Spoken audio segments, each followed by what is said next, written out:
Hello everyone, and I'm Autobot Sonic the Telltale Gamer, and welcome back to some more Dead by Daylight.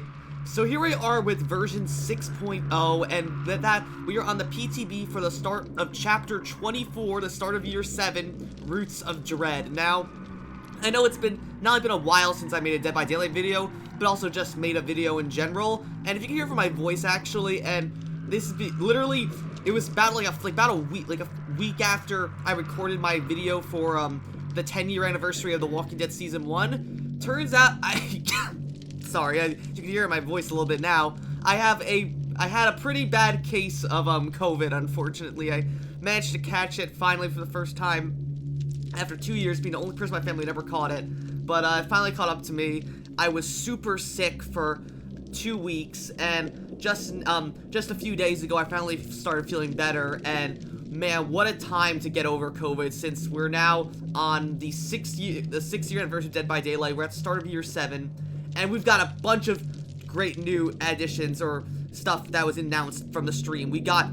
First off, we got the start of Year 7 with Chapter 24, Roots of Dread, which you get our new killer, the Dredge, new survivor, Haddie Kaur, which I'm really excited for as someone who's been a big fan of the archives and loved Haddie's stories in the past, like, 5 archives or tomes. I'm super excited to see her finally coming in as a survivor. We get a new map, the Garden of Joy, and then we also have a bunch of new stuff coming down the pipeline. First off, of all things, we're getting an Attack on Titan crossover with Dead by Daylight, where we're going to be getting Attack on Titan themed outfits for a bunch of different survivors and killers. They already confirmed we're getting an Eren Yeager skin for Dwight, we're getting a Hanji skin for Zarina, and we're getting an Armored Titan skin for Oni, which I'm really excited for.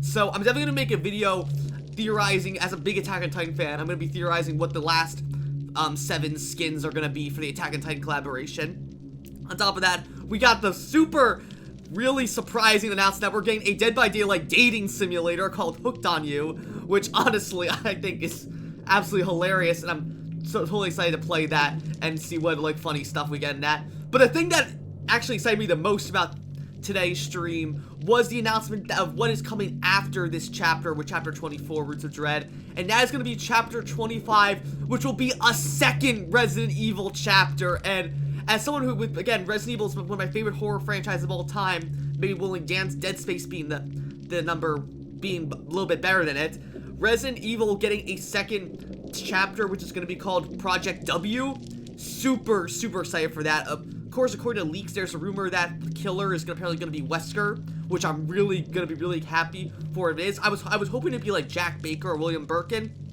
but if it's Wesker, as someone who's a big fan of him in Resident Evil 5, I'm super happy for it to be Wesker. And apparently it's going to be another 2 Survivor DLC with Ada Wong from Resident Evil 2, 4, and 6, and Rebecca Chambers from Resident Evil 0 and 1 as a survivor, which is really interesting. I'll definitely make a video talking about my thoughts about Project W later on down the line. But if you're excited as I am now to jump into Dead by Daylight Chapter 24, Roots of Dread, be sure to like, comment, and of course subscribe. Let's go ahead and jump right into it. Oh, wow, look at this intro. And look, we got our brand new UI. Alright, well, I'm appreciating all the blood points, but I want to see the new stuff. So, we've got our brand new UI with everything on the side here. We have this. I love this design. It does look like something out of Stranger Things. I love this. It's funny, we got Steve right there. We got Steve, David, Fang, and Jill with Nemesis. Alright, now Nemesis, buddy, I love ya. I'm super excited to see Wesker here with you when he comes out later on down the line. But we're gonna go ahead and jump to our new boy, the Dredge over here, which, man, I know he got leaked about it like a few weeks ago, but seeing him now in person is so cool. So we have the Dredge here, a manifestation of the dark thoughts of a once vibrant community. Oh my god, what an intro for the Dredge. Love it. A manifestation of the dark thoughts of a once vibrant community, Dredge is able to teleport between lockers and summon an overwhelming darkness. Its personal perks, Dissolution, Darkness Reveal, and Septic Touch allow it to destroy pallets, spot survivors near lockers, and afflict healing survivors with blindness and exhausted. So like I say, I absolutely love the Dredge design, just being this, whole reminds me of something out of David Cronenberg film. Oh my god, is that a dead horse? That's a horse head! But it reminds me of something from Videodrome or a Cronenberg film. Kind of reminds me of The Thing. Just this amalgamation of just flesh and like blood and guts. It looks so freaky, and I think that's something that we really need for a long time. I mean, don't get me wrong, I love characters like the Trickster and Nemesis and like the Blight, but and like even like Deathslinger and Legion, but having more like body horror characters like the Blight and the Dredge here, so good.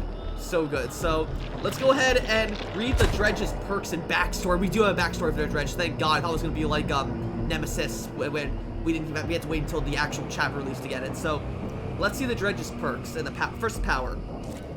Reign of Darkness. Press and hold the power button to activate the Gloaming. Once activated, the Dredge will leave a remnant behind. Aim at a locker and press the ability button to teleport into it, or press the attack button to return to the remnant. The remnant is disabled when teleporting to a locker or when a survivor touches it. While in a locker, aim at any other locker and press the ability button to teleport again. Each teleport will consume a power token. I love this theme for the Dredge too, so good. Exiting the locker or returning to your remnant will activate the Gloaming's cooldown, after which all power tokens are recharged. Survivors can place locks on lockers to slow the Dredge in exiting them. The Dredge can break locks by exiting the locked locker or performing a base attack on the lock. Each locker can only be locked once. He has a special ability called Nightfall. The Nightfall meter builds when a healthy survivor is injured, a survivor is hooked, or the teleport power is used. The Nightfall meter also fills faster for each survivor in the injured state. Once the Nightfall meter is full, Nightfall begins. During Nightfall, survivors must navigate in total darkness. The Dredge's teleport is faster with a shorter cooldown, and there is no terror radius. Nightfall ends after 60 seconds. Survivors destroying the remnant also reduces the time of an active Nightfall. So that is just totally crazy that we have a killer that like uses lockers so heavily. I know we have the Huntress and the Trickster who have like their hatchets and throwing knives from the lockers, but the Dredge can actually teleport into lockers and get around, kind of like, think of it this way, kind of like Sadako. The fact that instead of teleporting between TVs or even Freddy teleporting between generators, the Dredge uses lockers to teleport. That's pretty cool. Now the Dredge's perks. We have Dissolution. 3 seconds after injuring a survivor by any means, Dissolution will activate for 12 seconds. While Dissolution is active, if a survivor fast vaults over a pallet inside of your terror radius, the entity will break that pallet at the end of the vault and Dissolution deactivates. That is such a good perk. It's like an anti-looping perk. That's going to be a great perk.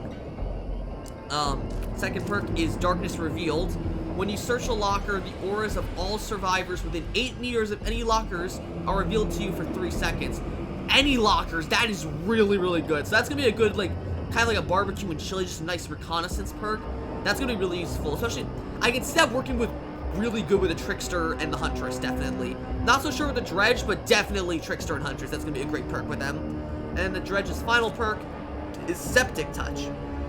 Whenever a survivor performs a healing action within your terror radius, that survivor suffers from blindness and exhausted.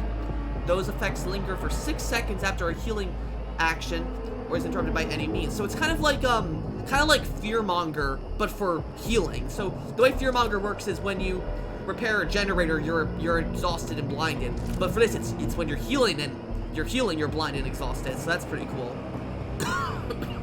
So let's go ahead and read the Dredge's backstory now. So, as someone who's really excited to read Haddie's backstory, I'm really excited to see if the Dredge has any, like, because there was a killer that we heard of in Season 10's archive called the Horror.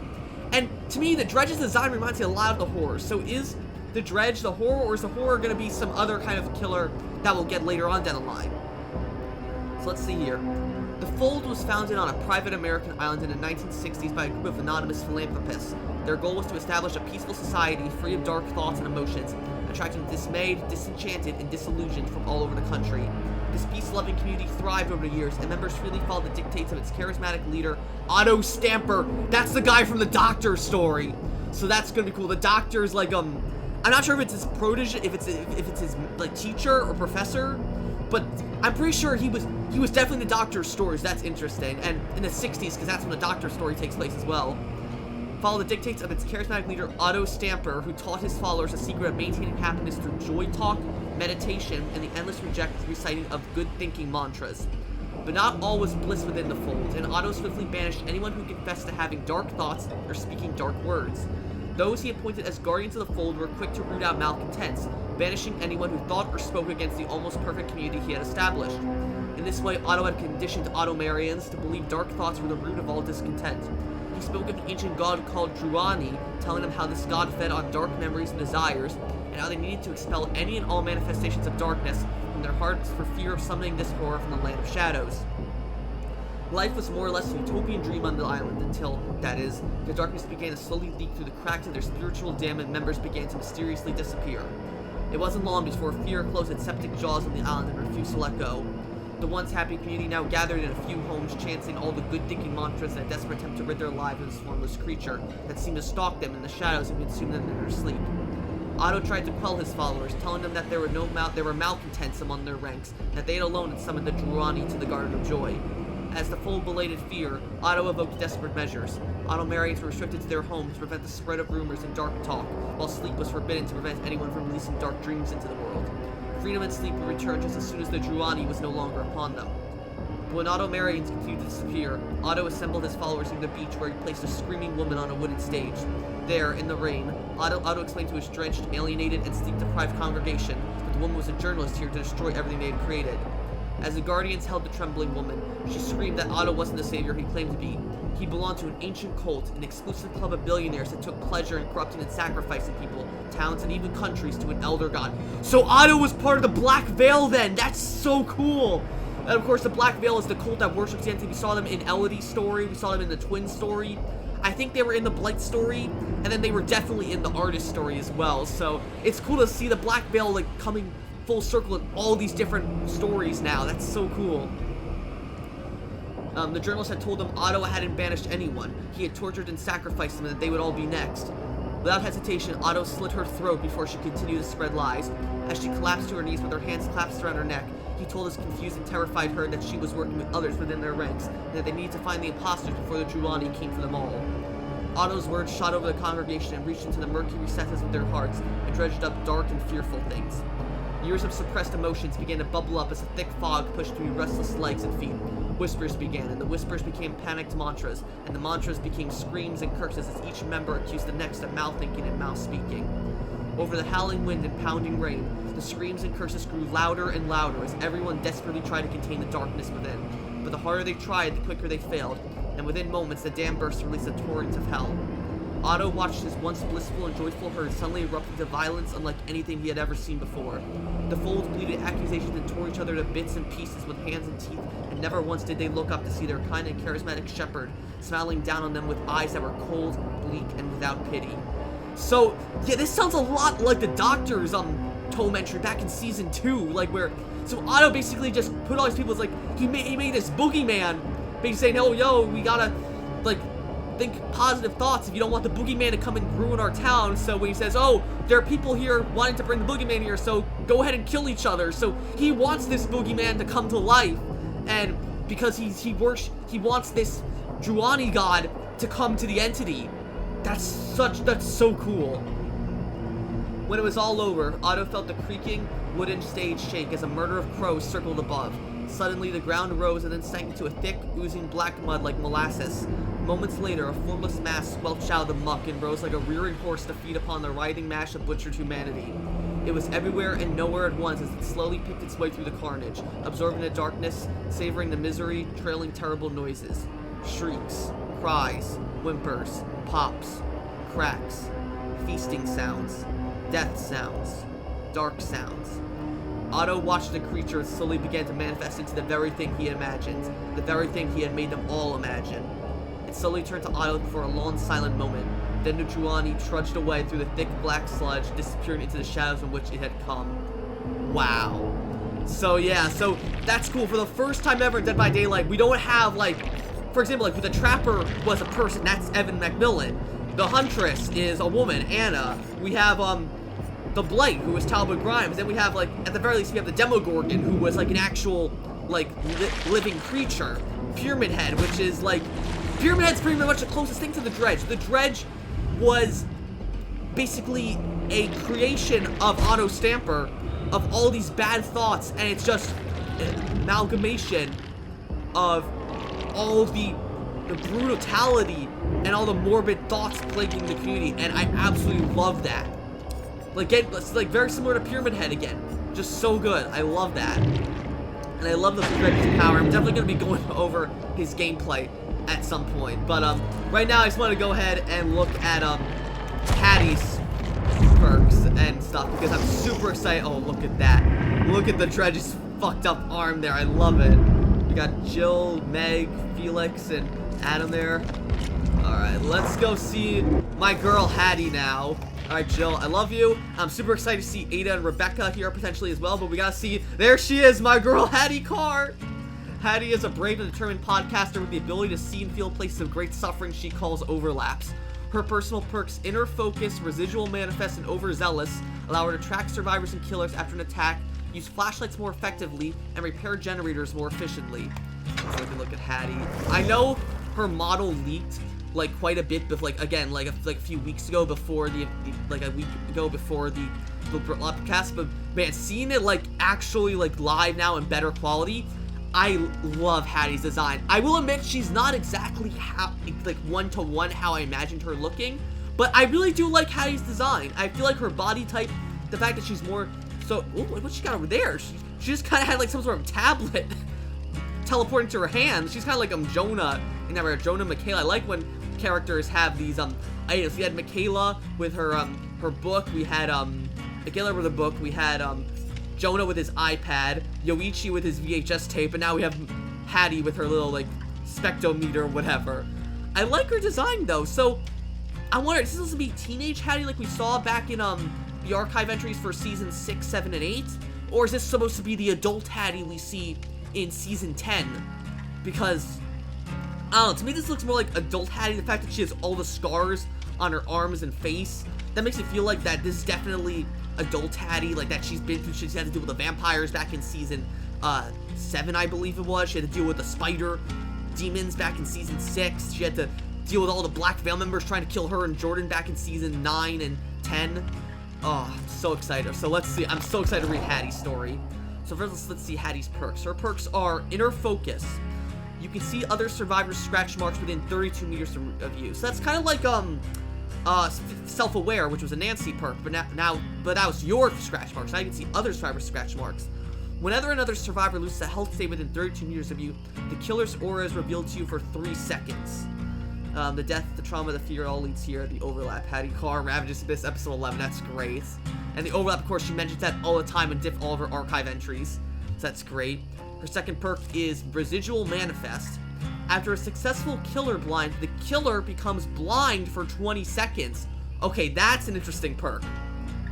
I like that. That's basically kind of like, not only does it like you blind them, but they get the blind status effect, which means they can't see any auras. So even if you fail a flashlight blind, that could like be really useful with like canceling out perks like barbecue and chili or other aura reading perks. That's so useful. This perk also grants the ability to rummage once through an open chest per trial and will guarantee a basic flashlight. Ooh! So it's kind of like a mix of pharmacy and pharmacy and distortion, but for flashlights. That's interesting. I like that. I'll never see what Haddie sees, but as long as I'm with her, I know I'm safe. Jordan Waugh, Ravagers of episode 5. Oh, Jordan. I really hope her backstory mentions like how Jordan got taken, because we know from the season 10 archives that Jordan did end up getting taken by the entities. Maybe we'll see Jordan as a future survivor as well one day. And Haddie's final perk is Overzealous. After cleansing any totem this perk will activate, your generator repair speed is increased by 4%. This perk will deactivate when you lose a health state by any means. Okay, that perk's sort of eh. If it was maybe more of like a 15 or even 20% speed boost repair speed increase, maybe that'd be good, but I think 4% is a little sort of bleh. But yeah, I think her best perk is definitely probably Residual Manifest, then Inner Focus, then Overzealous is probably her worst perk. But now let's read Haddie's backstory. Haddie spent her youth in a household brimming with love. Her mother, Professor Passant Kaur, moved across the world to teach agricultural science at a university in Trois-Rivières, Quebec. Her father, Rajan Singh... Wait, Rajan Singh! Wasn't that a guy from... Hang on, I gotta go back to this, because I'm pretty sure in season 2, not season 2, season 10. Ooh. I like that. Ooh, I like that new archive noise. But I'm pretty sure in season 10, there was a, yeah, here, Chamber of Blood, Mahan Singh. So, and this guy, yeah, his whole story was that he goes, he ends up like fighting with the Red Crane girl and the detective right here through yeah, so that's crazy. Mahan Singh. So if we go back to Haddie here, who was her father's name? Her father's name was Rajan Singh. So that Mahan Singh character we saw back in season 10, that's probably Hattie's uncle. Oh my god, it's all coming together now. This is so cool. Her father, Rajan Singh, found remarkable success with a catering business in a small Quebecois town. Yeah, because that makes sense, because Mahan Singh was a soldier. Rajan's a cook or a baker. Her house constantly swirled with the wonderful aromas of cumin, chilies, masala, cardamom, and fresh steaming naan pulled from a tandoor oven. Her earliest memories were filled with stories of India, and on her 10th birthday, her parents promised to visit Punjab just after the new year. During the holiday season, her parents went to a party with their closest friends Maurice and Francois Ra. When Haddie called her parents to say she felt sick, they left in a hurry.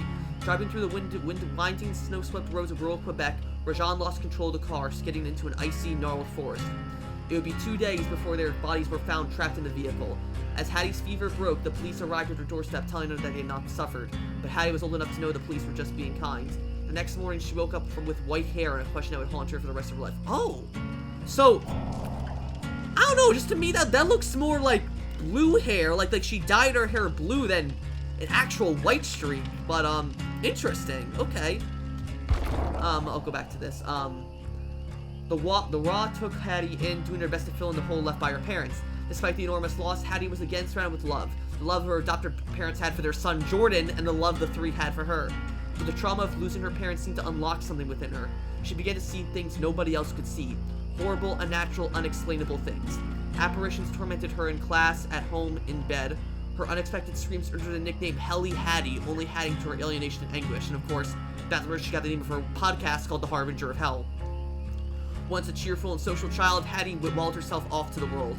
With time, Haddie realized her uncanny abilities, only triggered in certain areas, dark areas.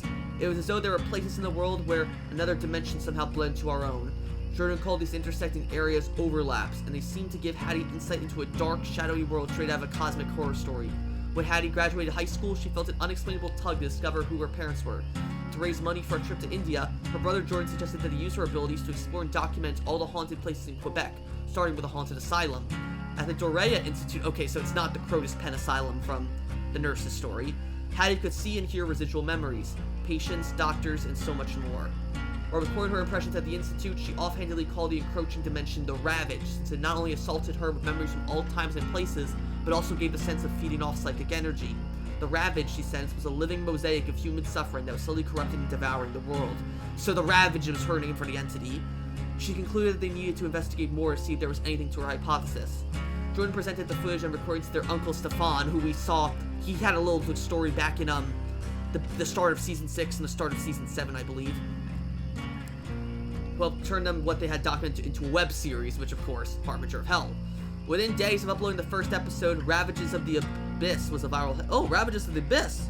I guess maybe then it became Harbinger of Hell. True crime fans, ghost chasers, and skeptics flooded the comments with their own theories of what she was experiencing. Stefan hailed the production. Before long, he presented Haddie with her first check as a professional podcaster. Now with a working budget, Haddie was able to investigate the most haunted places in the world, seeking answers about the Ravage. Her investigations led her to a secluded island where once an entire town had mysteriously disappeared, leaving dozens of empty homes, and of course, this must be the Garden of Joy we see in the Dredge's story. She never felt such a strong influence of the Ravage as she did here. It pulsed with suffering and cruelty and repressed darkness. Haddie absorbed the emotions of the ghost town and closed her eyes. Calming herself and silencing her mind, she began to hear guttural screams and cries and whimpers. When she opened her eyes again, she could see the scintillating orange residual memories of people tearing each other apart in the mud and rain, which of course we just read in the Dredge's story. Then everything disappeared as a much older version of her stepbrother beckoned her from one of the homes. She chased after him only to stop suddenly with the realization that the Ravage was toying with her emotions, playing tricks on her, making her see things that couldn't possibly be real. The encounter nearly put Haddie off the project entirely, but she was now the linchpin for a company that fed her family. Her uncle Stefan continued to line up sites to visit, and after a personal trip backpacking across India, Haddie carried on subjecting herself to the horrors of the Ravage. Then, while investigating a haunted World War II bunker in the Alps, Haddie heard someone faintly cry out for help in Punjabi. Snow flurried in the bunker as a tunnel suddenly opened to a snow-covered forest. A horn blared in the distance and faded away. She saw the glow of red lights through a wall of snow and felt her heart skip a beat as she rushed to a crumpled blue car pinned between two massive pine trees. Through the shattered windshield, she saw the bodies of her parents stuck in pools of frozen blood. Haddie narrowed her gaze and saw tiny plumes of vapor floating from their trembling blue lips. With a profound sense of urgency, she rushed around the wreck, trying her best to push, pull, and kick her way in, all to no avail. As she cried out to them that she was sorry for being sick, that the accident was all her fault, their eyes snapped open, and in unison, they answered the question that had anchored her life to their death. Yes, Betty, we suffered. With a terrible cry, Haddie fell back into the snow as ice tendrils wrapped around her and pulled her down into a world of endless darkness. So that's an interesting way for how Haddie was thinking about an entity. I thought for sure they would mention how Jordan went missing, considering that was the whole big thing at the end of Season 10. We found out that Jordan was taken by the entity and that Haddie was an adult now looking for her. She was enlisting that one soldier dude, not Mahan Singh, but some other dude, to try and track him down. So, this story doesn't mention that at all. It doesn't mention the Harbinger of Hell. It just calls it Ravagers of the Abyss. So, but here's the thing though, Dead by Daylight's story is a multiverse, that there's all different versions of Haddie and Jordan. Like, there's one version of Haddie named Haley. There's one version where the Harbinger of Hell is called Harbinger FM. So, is this Haddie that we're seeing in Dead by Daylight as a survivor actually a alternate version of the Haddie we've been following in the archives? Like, so is this one's, because I want to go back, I apologize, I want to go back to something. I believe it was, I'm not sure it was season 8 or, I'm not sure it was season 8 or 7. If you go to Midnight Guard Infinity, here. The series featuring Haddie and Jordan on Terra 717, or Haley and Jaden on Terra 1315, or even Hannah and Justin on Terra 238, are all called Harbinger FM instead of the Harbinger of Hell. And then, we have, here we go. I did find another story from Terra 17. Haddie says the phenomenon she calls the overlap. Other stories call them the burrow, the coil, the bleed. Okay.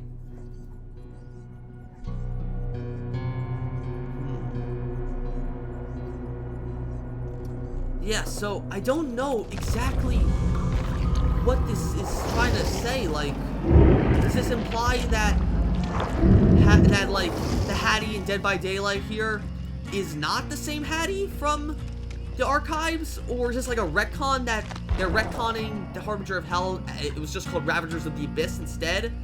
And if we go back to I'm so sorry again, but if we go back to season 10's archives, I believe it was if we go here to I believe it's let's see, Archers 34, 12 to midnight. Yeah, I think this is it. Yeah, Max. That's the soldier that she reaches. What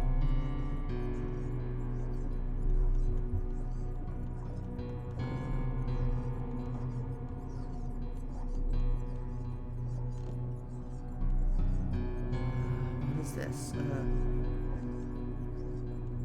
Short-term mirrors. Yeah, Haddie saves Max. She kills all these people here. Max Holt, that's this guy's name. So maybe he'll be a future survivor. Oh, here we go. Her eyes fixed on Haddie stepped beside him. This is the list of those we failed. Her eyes fixed on a picture of her brother at a World War II Zeppelin crash site in the French Alps, where they recorded several wonder weapons that a secret unit of German soldiers was transporting for the Thule Society. It was the last time she had seen him before he disappeared. So, yeah, I guess this is like,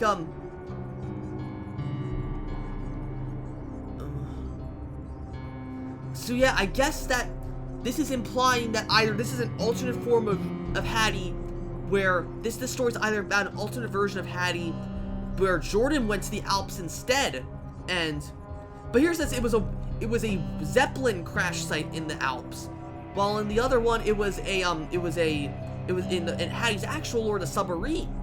So, are these alternate stories, or is this basically, is this before Haddie gets taken by the entity, that she tells him, like, yo, my brother got taken by the entity in the Alps here, we gotta go look for him, and so then she goes to the Alps herself looking for answers, and then she sees, she gets toyed with by the entity, saying that, she's the reason her mother and father died, And that's sort of similar to how Zarina got taken by the entity as well, where the entity pretended to be her dead father who was killed in a hate crime by some random dude. Oh god, I love the story of Dead by Daylight, but this is really confusing. And I'm sure in future archives, though, when this comes out, like, because we're gonna get 4 seasons of tomes as we go through. But yeah, I'm really excited for this. So I'm just gonna go ahead and do some leveling up of Haddie and the Dredge off screen, and I'll be back shortly. Okay, so I did a little leveling up. You see here, I'm now level 20 with the Dredge. So, oh my god, I absolutely love this. Well, first I'm gonna go ahead and lower the volume. I think the volume's a little bit loud for this.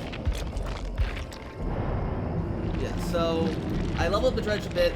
The loadout I'm running, I love that they have loadouts now. We have different loadouts, like, that's so cool. But we're gonna be running Barbecue Tree level 2. We're gonna be running that Dissolution level 2.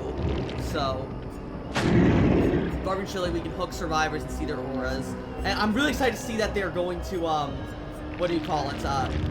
Change all the perks basically in the future update. I'm really excited to see how they'll change all the meta perks, especially. We're gonna run Barbecue level 2, Sea-Roll the Ruin level 2.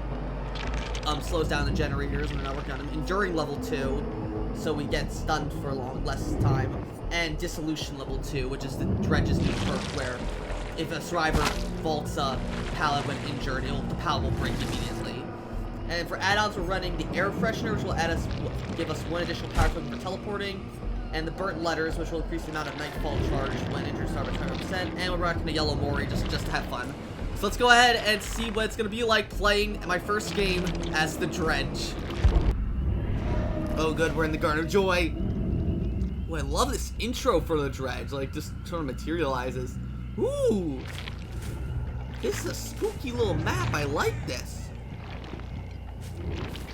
Alright, so, I'm waiting for my power meter to charge out, and then I guess I can start teleporting to lockers. Right, charge teleport. Yeah, we'll start looking for it. Start shaking all of these lockers. Oh, I hear someone in here. Yo, what are you doing, Michaela? Alright, I'll go after Meg first. Oh, okay, this is weird. This is weird. I see all these. Alright, we got her there. Oh my god, I love the Dredge design. Alright, so Dissolution's active now, so if she drops a pallet. Are we heading? Is this the shack? Or? Oh, she's over there. Any lockers by her, maybe? Well, Dissolution's deactivated now. So. Alright, what if I. Oh, wait, what just happened? I'm trying to like figure out, like, oh, she knows. I gotta bring this pallet.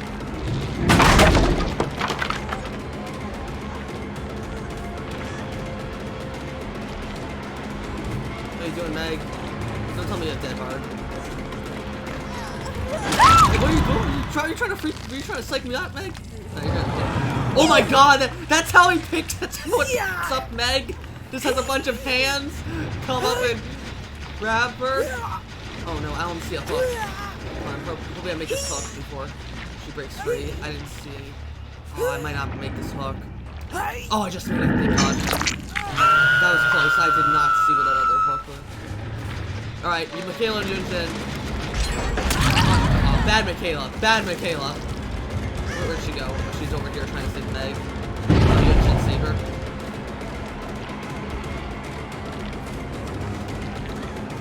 I'll go to Michaela, sure. Alright, Michaela, you pick up on my hands! Oh, that's so scary. I love it. It's so good. Someone's in the house over there. Oh, Yunjin, what are you doing? Alright, Yunjin, do you wanna go and hook Yunjin? I'll be happy to hook.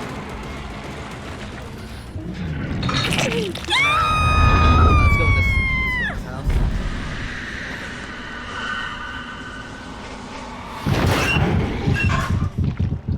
Oh, what is this? Is the house? Oh, there's my ruin.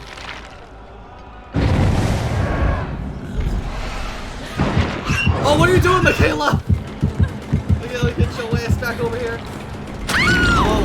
is this Nightfall now? Because I see. Oh well, yeah. Look, Nightfall is active for everyone. Okay, so is this what Nightfall looks like? Then it just turns cloudy like this. I was thinking like total pitch blackness. Might be different for me since I'm Yunjin! What is this Yunjin doing? She thinks like she can just pick up. She can just like sit here and I won't notice her. I'm running ruin, Yunjin. Oh, God, I hear all the screams of the Dredge. It's so freaky. Alright, someone's over there. There's no. That's good for her. So there goes. Alright, so Nightfall's over now. Okay. Alright, so Yunjin and Michaela number 2 are both on. I think Meg's on. Where is Meg? There you go, Meg. Get over there.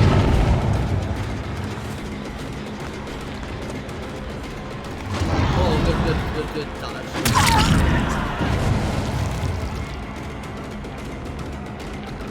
Let's take chase through this house a bit. Ooh, okay.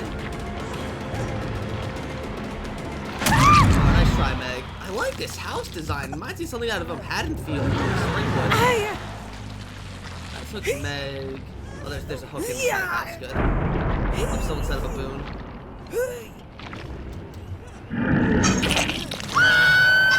Someone's over there.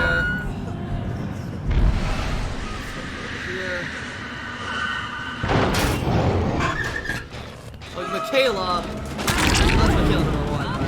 Nightfall's almost ready for her. I love this chase music for the Dredge, too.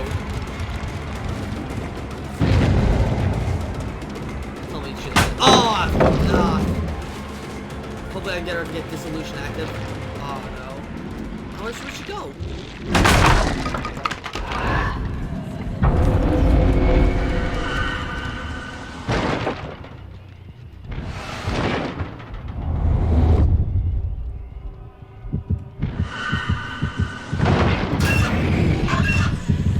Someone's down here.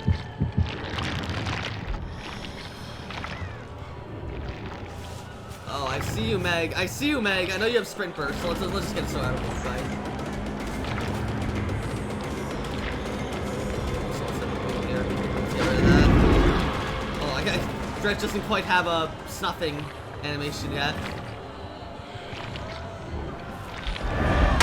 Oh, okay. Rude.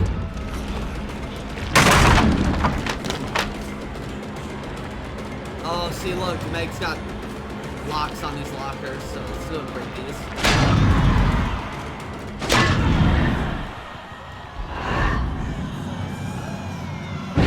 Oh, her herself over here.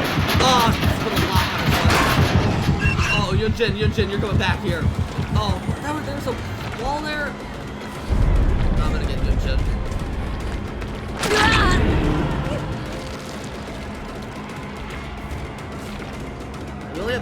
They only got 2 generators done so far, so. And Yunjin's on death, I'm pretty sure.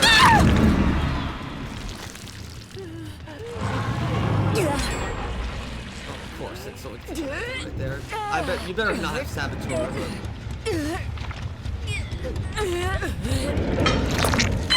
Alright, Yunjin's dead. Alright, I see you over there, Michaela. Number 2. I'm pretty sure this Michaela's on death level 2.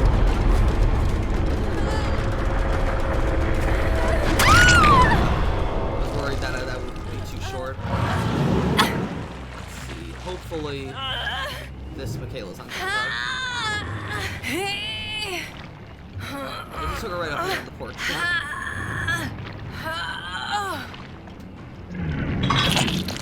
Yes, alright, that's her. Let's see what it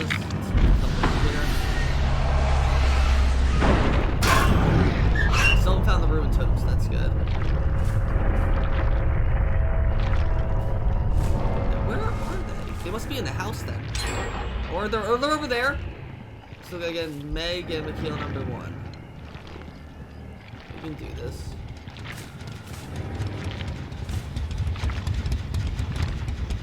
They're definitely hiding somewhere.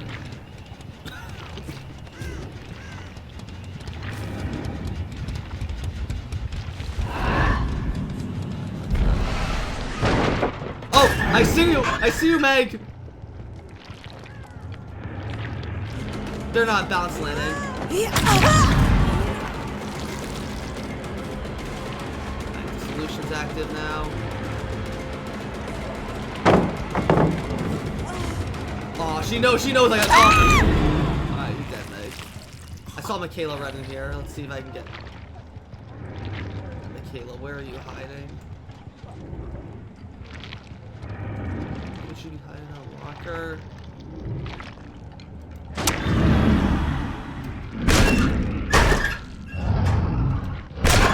I should have gotten the. I really should have picked Dark Manifest. Alright. I'll just her. I think Meg's on death hook too.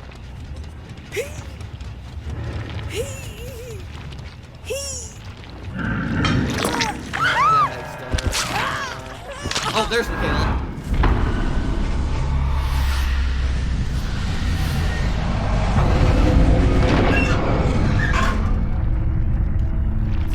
Michaela, I know you're over here. Oh, hey Michaela, what's up? If she gets the hatch, I'm gonna be pissed. Oh, nightfall, okay.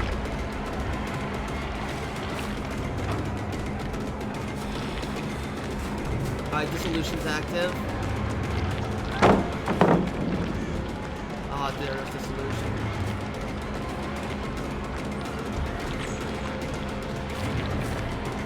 Oh, thanks, dead hard. There we go. Alright, it's more time. Let's see this. Alright. Michaela, you're gonna board. Oh, they have knives! Oh god! Oh god, they're stabbing the shit out of her! Oh my god, they have only hands! Oh my god, oh! Oh, Michaela, oh my god! Oh my god, they literally pulled a Kira on her! That's literally the end of JoJo Part 4 when all the hands, they take Kira away. Oh my god, that's horrifying! Oh, GG, poopy man. Oh man. Alright, so that was my first game as the Dredge. That was a fun game. I like that. I really like how the Dredge plays. That was really, really fun. Okay, alright. So now this time we're gonna be trying out the new survivor, Haddie. And I've seen that we have made friends already with this Fang and Haddie here. We are going to flashlight torture the killer. We've got Jay, Fang, and 2 Haddies right here. Fang is running Blastmine and Flashbang, so this is gonna be interesting. What am I running again? I'm running I didn't show you guys. So I'm running Residual Manifest, which is the flashlight blinding perk, and if when my flashlight runs out, I'll just get another flashlight. We got Inner Focus, so I can see other people's scratch marks and see the killer when they hurt another survivor. Smash Hit, which is a Yunjin perk, when after I pallet stun the killer, I break into a sprint burst. And then Resurgence, which is a Jill perk, after I get unhooked, half my heal bar will be done. Oh, alright, okay, I guess that's not in the cards today, but we at least got to see the new map while playing as the Dredge, and I do like it. So we're on the Temple of Purgation. We got the Haddie gang with Steve and Jay. Oh, and we got Haddie and Fang here already locking the lockers. Oh. Oh, there he is! Run! Out of my way! Can't you see? He's gonna kick my butt! Oh, there goes Hat there, right? So he's going to the other Haddie. Oh god, I don't like that noise. Nice job, Haddie. What is this yet? Ooh! Ooh, nice play, Haddie. Alright. Oh, shit. Pick her up so I can flashlight. Oh, that did not work. That's not working at all. Run, Haddie, run! Oh no, this is not good. Oh god, that chase music is horrifying. Oh my god, he's right behind me!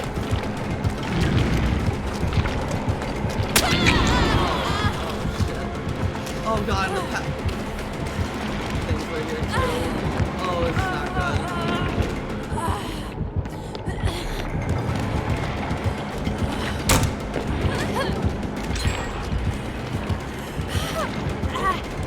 Alright, the unhooked. Alright. Good. Steve, heal me, please. Oh god, they're good. Oh god, this other Haddie. I feel so bad for her.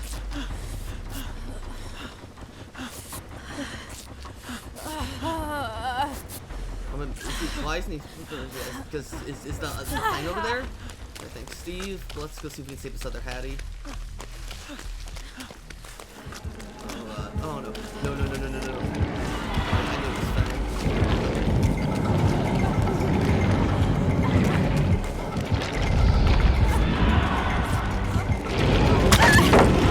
Oh, nice stun!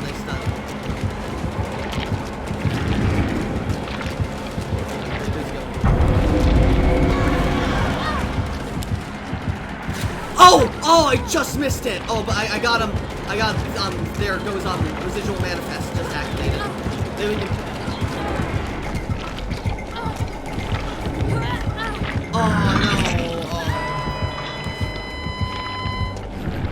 Alright, I'll save you, fellow Haddie. Oh, there goes Nightfall. Okay. So, oh god, there he is. Run, Haddie, run!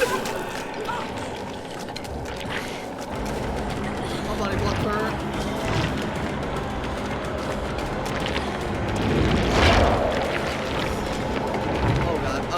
I hope you're able to deal with that, Haddie. We really gotta get more generators done. Alright, I do not feel. Alright, good. These generators are already blocked off. Oh, Haddie's dead.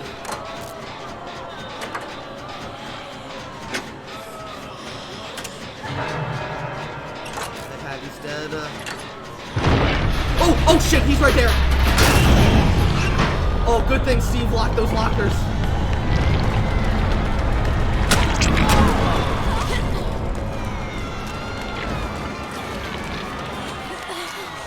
I don't like this. Oh no! I knew he was gonna teleport that locker.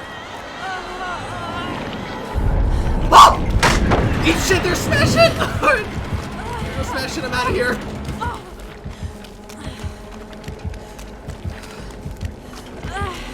Steve, see if I can see your scratch marks. Are you over here, Steve?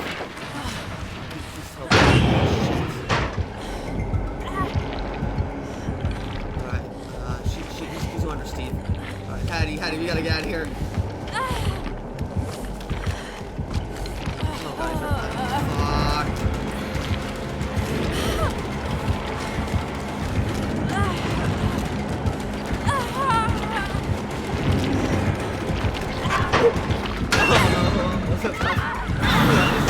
I hate how the hands just beat out of his little abyss form. Alright, so there's thing. If you get him over here to save me, you gotta. Alright, looks like, is he going after Steve? I think he's going after Steve. Alright, here I'm staying. Good. Then you gotta lock that locker before you unhook me. Yeah, lock that locker, Fang. Alright, good. I got resurgence, heal me, please. Oh, yours. Steve.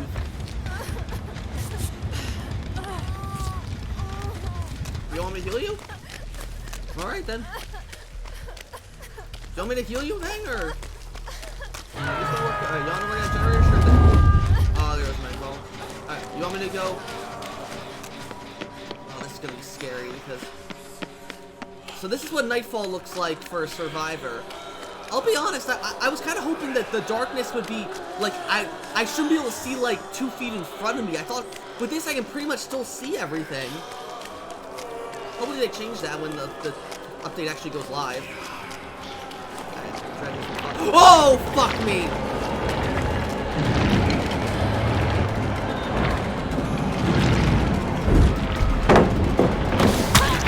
How'd that hit me? There's no way that should have hit me.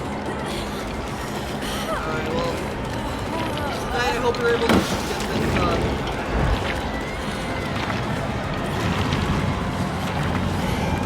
Oh, I'm actually trying to take a gate. Hope this thing's having fun just doing all the generators. Poor Steve's still going to be unhooked.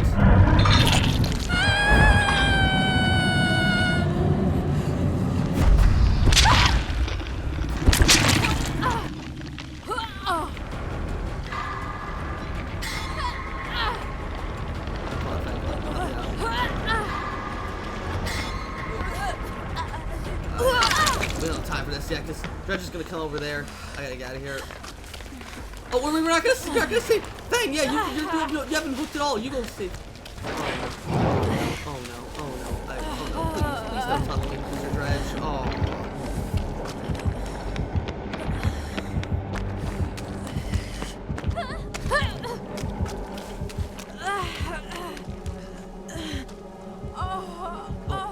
Good. Yeah, go after Fang, Steve. Yeah, sorry. Now let's get some generators done.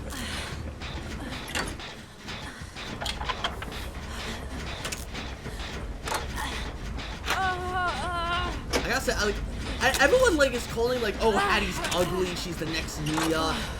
Honestly, I think that like, I part of me wants to say like that's low key like pretty.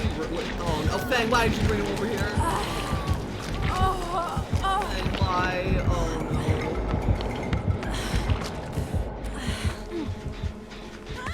Alright, okay. Alright, good. He's still chasing Fang. Generator done. Oh no, Nightfall. Oh, I don't like that. I'm glad that it at least highlights the Dredge in like bright white, so. Well, we know he's not chasing Steve. Hopefully he's not.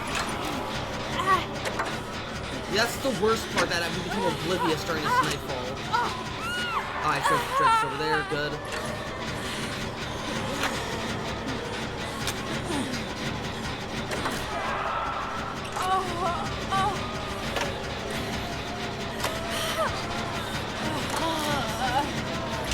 Alright, good. If we just get this generator done. We're out. Going for Steve. I hope you got adrenaline, Steve. Alright, we're out of here. Oh, do not make me regret that. Oh, Steve, why? Steve, why? The other Kingler's over there. Alright, Fang, we gotta go this way, and then we are out of here. Steve's totally dead. We just gotta get this gate out of here. Oh no, Steve! Oh god, oh, I don't like all these lockers being so close to me. Come on, Haddie. Oh, good, he's mooring him. That'll give him time to get out. Come on, Haddie, come on. Oh no, he's stuck in Steve is in the shadow realm now, Steve! Come on, Haddie. Oh, fuck. No, Fang! Oh god, Fang! Fuck, oh shit! Oh no! Oh god.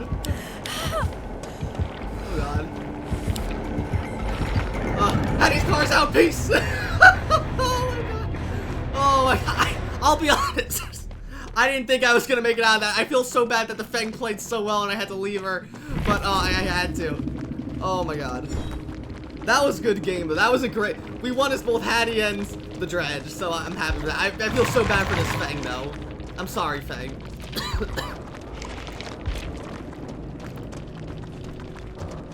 God, playing against the Dredge is pretty scary. Let's see, Dredge was running... What was that? Floods of Rage? Yeah, Floods of Rage. Lethal Pursuer. Lethal Pursuer actually would be pretty good. That Lethal Pursuer is probably really good with Dredge, because then when you see him just teleport to a locker, like, bam, let's go. Then you have Rancor. Oh, that's probably how he moried Steve. And then Iron Maiden. Ooh, Iron Maiden! That's probably a good perk to run with the Dredge. I didn't think of that. Alright, well, that was pretty good. Alright, and so that was my gameplay of Dead by Daylight Chapter 24, Roots of Dread. I know this is just a PTB, so we'll have to wait until June 7th when the actual chapter comes out to see how it changes based off from now. But I gotta say, I'm a really big fan of this chapter. I love both the Dredge and Haddie. I think they're great killers and survivors. I love their designs, and I'm excited to talk about so much more. I'm excited to talk about Hooked on You, the Dead by Daylight dating simulator. I'm excited to talk about the Attack on Titan skins coming to Dead by Daylight, and especially theorizing what's going to be coming up with Dead by Daylight Chapter 25, which is going to be Resident Evil Project W, which I'm super excited about theorizing what's going to be happening with that. So if you're excited as I am for when Roots of Dread finally comes out officially, as well as me talking about the Attack on Titan collaboration and Resident Evil Project W, which will be Chapter 25. Be sure to like, comment, and of course subscribe, and I will see you guys